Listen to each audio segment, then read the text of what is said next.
Sudahkah ibadah yang kita lakukan betul-betul sesuai dengan yang dikehendaki oleh Allah dan Rasul-Nya? Atau adakah hal-hal yang membuat ibadah kita tidak diterima oleh Allah, doa kita tidak diijabah oleh Allah, dan semua kebaikan-kebaikan kita boleh jadi ditolak oleh Allah Subhanahu wa taala? Na'udzubillah, mudah-mudahan jangan ada di antara kita yang ibadah kita yang tidak diterima oleh Allah Subhanahu wa taala.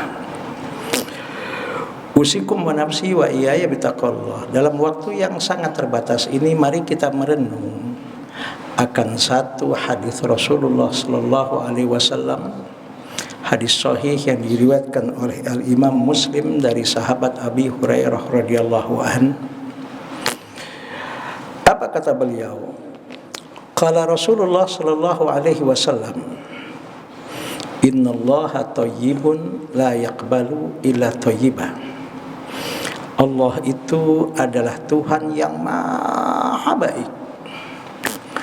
Karena Allah itu adalah Tuhan yang maha baik, la yaqbalu illa thayyiba, maka Allah itu tidak akan menerima apapun dari hamba-hambanya kecuali yang baik-baik menurut Allah,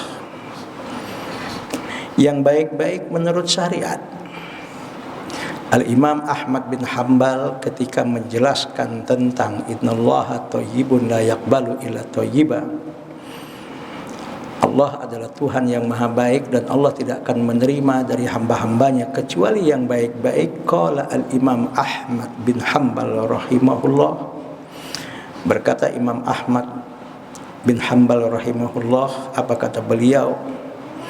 Ay halalan, yang diterima oleh Allah dari hambanya adalah yang halal-halal, yang thayyib-thayyib menurut Allah. Subhanallah, dicontohkan oleh Rasulullah dalam hadis ini, wa innallaha amaral mu'minina bima amara bihil mursalin. Sesungguhnya Allah Subhanahu wa taala memerintahkan kepada orang-orang yang beriman, baik laki-laki dan perempuan, yang mengucapkan asyhadu an la ilaha illallah wa asyhadu anna muhammadar rasulullah, bima amara bihil mursalin, apapun yang telah Allah perintahkan kepada para nabi dan rasulnya, itu juga sebetulnya yang Allah perintahkan kepada hamba-hamba yang beriman. Dicontohkan oleh Allah, oleh Rasulullah sallallahu alaihi wasallam tentang apa yang ada di dalam Al-Qur'an. Firman Allah surat Al-Mu'minun ayat 51 dan Al-Baqarah ayat 172. Apa kata Allah dalam surat Al-Mu'minun ayat 51? Dan ayat ini dibaca oleh Rasulullah ketika Rasulullah sallallahu alaihi wasallam mengucapkan innallaha thayyibun la yaqbalu illa thayyiba wa innallaha amaral mu'minin bima amara bihil mursalin. Kemudian dibaca oleh Rasulullah firman Allah yang terdapat dalam surat Al-Mu'minin ayat 51, ya ayyuhar rusulu kulu minat thayyibati wa'malu sholihah. Wahai para rasul-rasulku, kata Allah. Dan ini firman Allah kepada para rasul-rasulnya dari zaman Nabi Adam kepada Nabi Muhammad sallallahu alaihi wasallam. Apa yang diperintahkan oleh Allah kepada para nabi dan rasulnya? Kulu minat thayyibati, makanlah oleh kalian hai para nabi-nabi dan para rasulku, minat thayyibati, hal yang thayyib-thayyib menurut Allah. Apapun yang thayyib-thayyib menurut syariat, apapun yang thayyib-thayyib menurut peraturan yang diinginkan oleh Allah atau yang baik-baik, minimal yang halal-halal menurut hukum Allah. Subhanallah, kemudian ayat ini dilanjutkan oleh Allah, wa amalu sholihan. Hai para rasulku, setelah engkau memakan yang thayyib-thayyib, yang baik-baik menurutku, maka wa'malu sholihan, kemudian beramallah engkau dan lakukan oleh engkau hai para rasulku amal-amal soleh dan perbuatan-perbuatan yang baik menurutku, kata Allah kepada para rasul. Usikum wa nafsi wa iyaya bitaqullah. Apa yang perlu kita ambil pelajaran dari ayat ini? Di sini Allah menyuruh para nabi dan rasul untuk melakukan amal soleh, tapi setelah menyuruh untuk memakan hal yang baik-baik. Bukan bukan i'malu sholihan wa kulu minat thayyibat, tapi wa kulu minat thayyibati wa amalu sholihan. Kenapa disuruh makan yang baik-baik dulu baru melakukan amal soleh? Kenapa melakukan amal soleh itu harus dimulai dengan wa kulu minat thayyibati, makan yang baik-baik, yang halal-halal menurut Allah Subhanahu wa taala.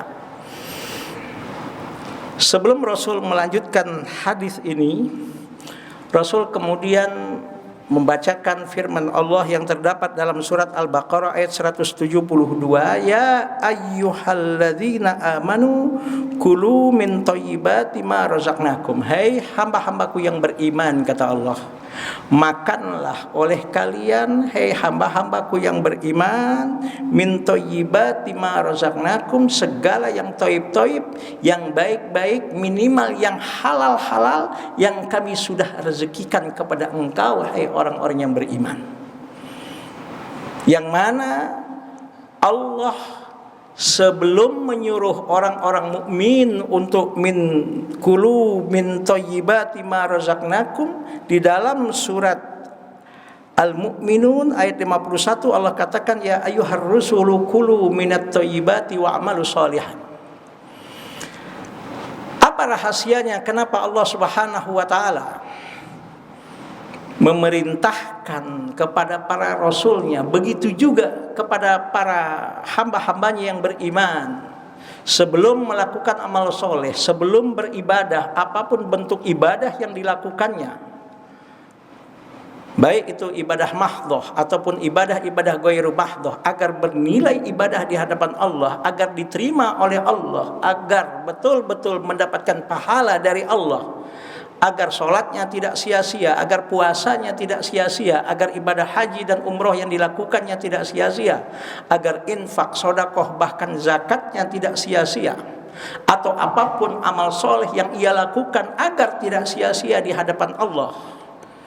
Maka syarat pertama dan utama kalau kita baca ayat ini yang dibacakan oleh Rasulullah sallallahu alaihi wasallam, syarat mutlak yang pertama, selain kita harus ikhlas dalam beribadah tersebut, selain tata cara ibadah, khususnya ibadah mahdhah yang kita lakukan, sholat yang kita lakukan, puasa yang kita lakukan, zakat, infak dan sodakoh yang kita keluarkan dari sebagian harta kita, kalau itu semua ingin diterima oleh Allah Subhanahu wa taala, ibadah Ramadan kita yang kita lakukan di bulan Ramadan ini ingin diterima oleh Allah Subhanahu wa taala, selain harus betul-betul tata caranya sesuai dengan yang diinginkan oleh Allah, yang dicontohkan oleh Rasulullah, yang berlandaskan Al-Quran dan Sunnah, dan selain kita harus melakukannya karena motivasi semata, ikhlas karena Allah, yang tidak boleh kita ambil enteng. Kita harus memperhatikan apa yang kita makan dan apa yang kita konsumsi, makanan apa yang kita sudah makan, minuman apa yang kita sudah minum. Sudahkah makanan dan minuman yang kita makan, minuman yang kita minum betul-betul halal, betul-betul thayyib menurut Allah Subhanahu wa taala? Jangan sampai makanan yang kita konsumsi, minuman yang kita minum, makanan dan minuman haram menurut Allah Subhanahu wa taala, dan haram dan dilarang menurut syariat. Sebagaimana kita belajar ilmu, misalnya ilmu usul fikih atau ilmu fikih, haram itu terbagi dua. Dan haram ini, baik haram yang satu maupun haram yang kedua, itu sama-sama dampaknya tidak berbeda di hadapan Allah Subhanahu wa taala. Haram yang pertama yang dikenal dengan istilah dalam ilmu usul fikihnya, metodologi hukum Islamnya adalah haram lidzati. Sesuatu yang haram-haram memang zat dan barangnya itu, kalau kata orang Betawi, jogrokannya, sesuatu yang kita makan, yang kita lakukan tersebut adalah memang sesuatu yang sudah haram menurut syariat. Naudzubillah, misalnya mengkonsumsi daging babi, misalnya kita meminum minuman yang disebut minuman keras atau minuman-minuman yang beralkohol, ini namanya haramun lidzatihi, yang memang fisiknya makanan dan minuman tersebut adalah memang sudah haram menurut syariat. Tapi ada haram yang satu, secara fisik mungkin boleh dikatakan dia sesuatu yang halal, yaitu yang dikenal dengan istilah haramun li ghairihi. Mungkin boleh jadi yang kita makan adalah 4 sehat 5 sempurna. Yang kita minum boleh jadi adalah air mineral. Yang kita minum adalah mungkin boleh jadi adalah susu. Yang kita makan adalah daging ayam, daging sapi atau daging kambing dan sebagainya yang halal-halal secara fisik. Tapi maaf, naudzubillah, makanan dan minuman itu didapat dengan cara yang haram. Makanan dan minuman tersebut didapat dengan cara yang tidak diridhoi oleh Allah, atau mungkin didapat dan dibeli dengan uang hasil perbuatan yang haram, hasil perbuatan yang tidak diridhoi oleh Allah Subhanahu wa taala. Ini yang dikenal dengan istilah haramun li ghairihi. Rasulullah sallallahu alaihi wasallam melanjutkan hadis tadi dengan menceritakan seorang hamba Allah dalam perjalanan yang cukup jauh, sehingga dalam hadis ini dilanjutkan oleh Rasulullah, tsumma dzakara rajula yutilus safara ash'atha akbar. Rasulullah menceritakan tentang seseorang yang sedang melakukan perjalanan yang cukup panjang. Saking jauhnya perjalanan dan dia bermusafir begitu lamanya, ash'atha wa akbar. Rambutnya kusut, kelihatan lusuh, bahkan pakaiannya pun sudah mungkin kelihatan kubel, berdebu.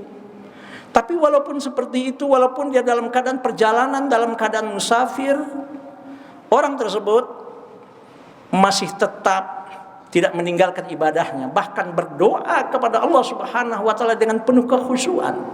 Yang diceritakan oleh Rasulullah dalam hadis ini, yamuddu yadaihi ilas sama, ya Rabb, ya Rabb. Di dalam berdoa, seorang yang dalam keadaan perjalanan ini tetap berdoa dengan khusyuk, berdoa memohon kepada Allah sampai mencucurkan air mata dan tidak terasa air matanya mengalir dari kedua matanya ketika berdoa kepada Allah Subhanahu wa taala. Memohon kepada Allah, ya Rabb, ya Rabb, ya Allah, ya Tuhanku, ya Allah, ya Tuhanku, terimalah ibadahku. Ya Allah, ya Tuhanku, terimalah segala amal solehku. Tapi apa kata Rasulullah? Wa mat'amuhu haram. Sayang, kata Rasulullah, orang ini selalu mengkonsumsi makanan yang haram menurut hukum Allah, makanan yang haram menurut syariat, baik haramun li dzatihi atau mungkin boleh jadi haramun li ghairihi.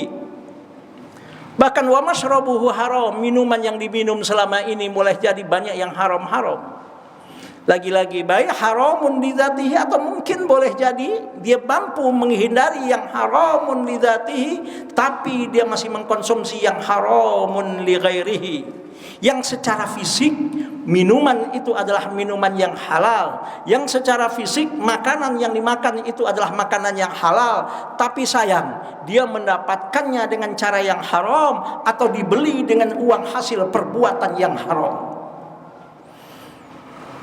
Bahkan kata Rasulullah, wa malbasuhu haram, pakaian yang dipakai selama ini pakaian yang haram-haram. Bahkan wa ghudhiya bil haram, bahkan selama ini dia kenyang dengan makanan-makanan dan minuman-minuman yang haram, sekalipun dia dalam perjalanan, sekalipun dia sudah berdoa kepada Allah dengan penuh khusyuk, sekalipun dia berdoa betul-betul dengan penuh keikhlasan, sampai mencucurkan air mata dari kedua matanya. Apa kata Rasulullah?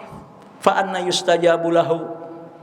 Bagaimana doanya akan diijabah dan akan diterima oleh Allah Subhanahu wa taala kalau makanan-makanan yang dimakan, minuman-minuman yang diminum, bahkan pakaian-pakaian yang dipakai, bahkan selama ini orang tersebut kenyang dengan yang haram-haram, baik haramnya yang disebut dengan istilah haramun li dzatihi atau haramun li ghairihi.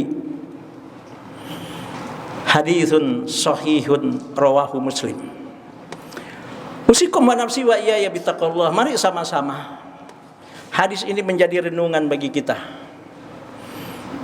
Terutama saya menasihati diri saya pribadi. Karena kita semua sama, tidak ada di antara kita manusia ini, makhluk Allah ini yang suci. Pasti suatu saat, sengaja atau tidak sengaja, mungkin kita pernah melakukan dosa dan maksiat dan kemungkaran dan yang haram-haram menurut Allah. Mari usikum wa nafsi wa iyaya bittaqullah, mumpung Allah masih memberikan kesempatan kepada kita. Mumpung Allah masih memberikan umur panjang kepada kita. Mari kita tinggalkan yang haram-haram tadi.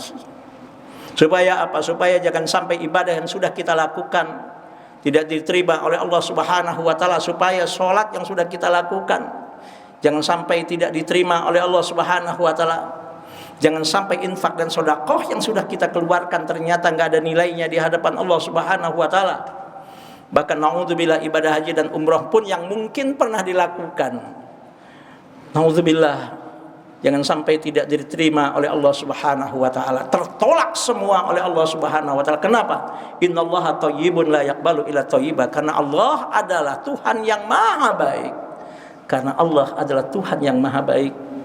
Dan Allah tidak akan menerima dari hamba-hambanya, dari makhluk-makhluknya, apapun yang dilakukan oleh hambanya, kecuali yang baik-baik juga menurut Allah. Ay halalan, kata Imam Ahmad bin Hanbal. Usikum wa nafsi wa iyaya bittaqullah. Disinilah mungkin salah satu apa yang diingatkan oleh Rasulullah sallallahu alaihi wasallam kepada para sahabatnya yang berpuasa dalam satu hadis yang diriwayatkan oleh Al-Imam An-Nasa'i. Qala Rasulullah sallallahu alaihi wasallam, berubah shaimin laisa lahu min siyamihi ilal ju' wal atas. Betapa banyak dari umatku yang berpuasa, tapi ternyata dari puasanya dia tidak dapat apa-apa, dia tidak dapat pahala dan kebaikan sedikit pun dari Allah dari puasa yang dilakukan. Kecuali yang didapat hanya adalah lapar dan haus. Artinya puasanya, ibadahnya sia-sia di hadapan Allah Subhanahu wa taala. Dan mudah-mudahan ini menjadi renungan bagi kita semua, dan mudah-mudahan hal ini sekali lagi bisa menjadi sesuatu yang mampu menyadarkan kita, seandainya ada di antara kita yang selama ini masih gemar melakukan perbuatan-perbuatan yang tidak diridhoi oleh Allah. Dan kita berharap mudah-mudahan kapanpun dan dimanapun dan sedang apapun kita mengakhiri hidup kita yang satu saat pasti akan kita hadapi. Kita berharap mudah-mudahan kita mati dalam keadaan beriman, kita mati dalam keadaan diridhoi oleh Allah Subhanahu wa taala, kita mati dalam keadaan taat dan beribadah kepada Allah setelah ibadah kita diterima oleh Allah dan taubat kita diterima oleh Allah Subhanahu wa taala, yaitu mati dalam keadaan husnul khatimah. Maaf lahir dan batin. Subhanakallahumma wa bihamdika asyhadu an la ilaha illa anta astaghfiruka wa atubu ilaik. Wallahul muwaffiq ila aqwamit thoriq. Wassalamualaikum warahmatullahi wabarakatuh.